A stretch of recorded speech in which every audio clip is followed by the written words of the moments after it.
এই শিশু দিবস তৎসঙ্গে আমাদের স্কুলের একজন শিক্ষিকা মিস মারুফা বেগমের বিদায়ী অনুষ্ঠান হিসেবে আমি ওনাকে লক্ষ্য করে এবং আমাদের পাবলিক স্কুলের সকল ছাত্রছাত্রীদের উদ্দেশ্যে কিছু কথা বলবো।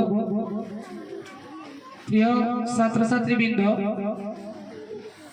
তোমরা সবাই নিশ্চয় অবগত আছো আমাদের এই অমিত পাবলিক স্কুল প্রথমে যখন আরম্ভ করা হয় সেই আরম্ভ লগ্ন থেকে উনি অমিত পাবলিক স্কুলের একজন শিক্ষিকা হিসেবে আমাদের সঙ্গে কর্মজীবনে উনার যুক্ত ছিলেন। তো আমরা ওনার সাথে প্রায় আজ এই অমিত পাবলিক স্কুলের চলিত ৮ নম্বর মাসে অবধি পর্যন্ত ওনার সাথে আমরা শিক্ষকতা করেছি। উনিও আমাদের সাথে ছিলেন, তোমাদেরকে উনি পড়িয়েছেন। তোমরা সবাই নিশ্চয় ওনার কাছ থেকে অনেক কিছু শিখতে পেরেছ। কেবলমাত্র যে একজন শিক্ষকের কাছ থেকে বইয়ের মধ্যে থাকা শিক্ষাগুলো শেখা যায় তা নয়, এর বাইরে অনেক কিছু শেখা যায়।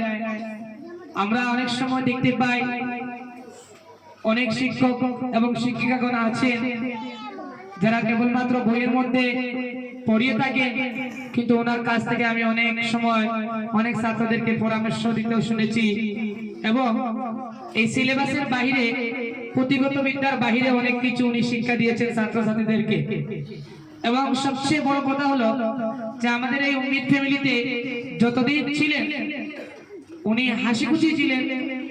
আর আমি আশাকৃত যে উনি যতদিন আমাদের স্কুলে পড়িয়েছেন তোমরাও ওনাকে কোনো দুঃখ কষ্ট দেওনি।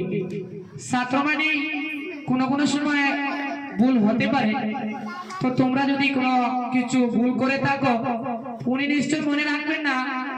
এটা আমি আমার নিজের জিম্মা নিয়ে বলতে পারি, কারণ একজন শিক্ষিকা কোনো ছাত্রছাত্রীদের কোনো দুঃখ কষ্ট মনে রাখেন না উনি।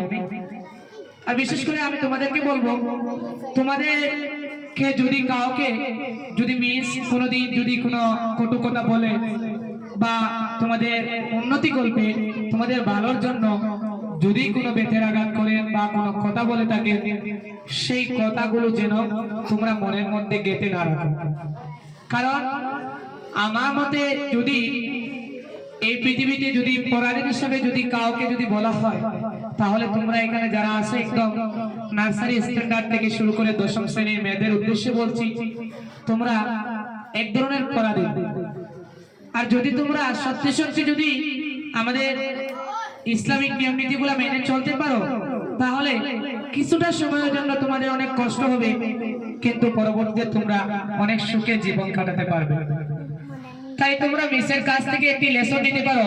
আমরা অনেক সময় স্কুলে ক্লাস শেষে হাফ আওয়ারের সময় যখন অফিসে বসে গল্প করতাম বা তোমাদেরকে ছুটি দিয়ে কোনো মিটিং এর জন্য যখন ডাকতাম, তখন আমরা সর্বদা যে হাসি খুশির মধ্যে আমরা ওনাদের কাছ থেকে পরামর্শগুলা শুনতাম এবং আমাদের পরামর্শগুলো ওনারা শুনতেন। তাই এটা থেকে ওনার যে অবদান স্কুলে বা উনি যতটুকু পরিশ্রম করেছেন তার বিনিময়ে আমাদের অমিত পাবলিক স্কুলের পক্ষ থেকে কিছুই দেওয়া হয়নি। উনি যতটুকু শ্রম দিয়েছেন আমাদের স্কুলের মধ্যে তার বিনিময়ে আমরা আমাদের পুরো এন্টায়ার অমিত ফ্যামিলি থেকে কিছুই দিতে পারিনি। তো আশা করছি আমরা ভালোবাসা দিয়েছি, মানে কোনো দুঃখ দেইনি। আমার যতটুকু জানা মতো যে আমাদের এখানে যতজন শিক্ষক শিক্ষিকা আছে ওনাদের কাছ থেকে উনি কোনো দুঃখ পাননি। তো উনি নিশ্চয় আমাদের জন্য দোয়া করবেন এবং আমরা ওনার জন্য সর্বদা দোয়া করব।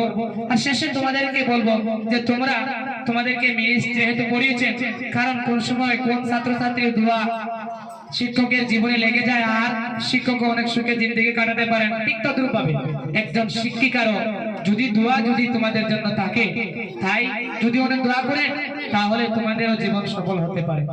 তাই আমি শেষে বেশ কিছু বলছি না, আমি শেষে বলছি যে আমাদের পুরো অমৃত ফ্যামিলির পক্ষ থেকে ওনাকে আন্তরিক শুভেচ্ছা জানাচ্ছি এবং অন্তরস্থল থেকে ধন্যবাদ জানাচ্ছি। উনার যে এত লম্বা একটি জার্নি, শুরুয়াত থেকে আমাদেরকে যে সার্ভিস দিয়েছেন উনি, সেজন্য আমরা দিলের গভীর থেকে ধন্যবাদ জানাচ্ছি। আর বিশেষ করে একটা জিনিস আমাদের এখানে আছে, যে আমাদের এখানে মিস যতদিন পড়িয়েছিলেন, মিসের যে ব্যবহার বা মিসের যে আদব কায়দা সবকিছু আমাদের কাছে একটু আলাদা ছিল। কারণ তোমরাও দেখেছো যে মিসের মধ্যে এই ধরনের কোনো মিসবিহেভিয়ার নেই, বা মিস যতদিন স্কুলে ছিলেন পুরা হিসাবের সাথে ছিলেন। তো সেটার জন্য আমি আমার নিজের পক্ষ থেকে ধন্যবাদ জানাচ্ছি এবং তোমাদেরকে উপহার হিসেবে মানে সেটা তোমরা গ্রহণ করার জন্য আমি আদেশ করছি। তোমরা সবাই, বিশেষ করে মেয়েরা যারা আছো তোমরা এখানে, তোমাদের নিজের উড়না, নিজের কাপড় যেগুলো আছে এই সবগুলা তোমরা যাতে তোমাদের ঠিকঠাক মতো পরিধান করো, এগুলো থাকা খুবই জরুরি। কারণ আমরা এগুলো অনেক সময় ফলো করি তোমাদেরকে। কেন ফলো করি? তোমাদের ভবিষ্যতের জন্য এগুলো ফলো করতেই হয়। তাই তোমরা এদিকে লক্ষ্য রাখবে আর বিশেষ করে তোমরা মিসের জন্য দোয়া করবে। আর বেশ কিছু না বলে আমি এখানে বক্তব্য শেষ করলাম। ধন্যবাদ।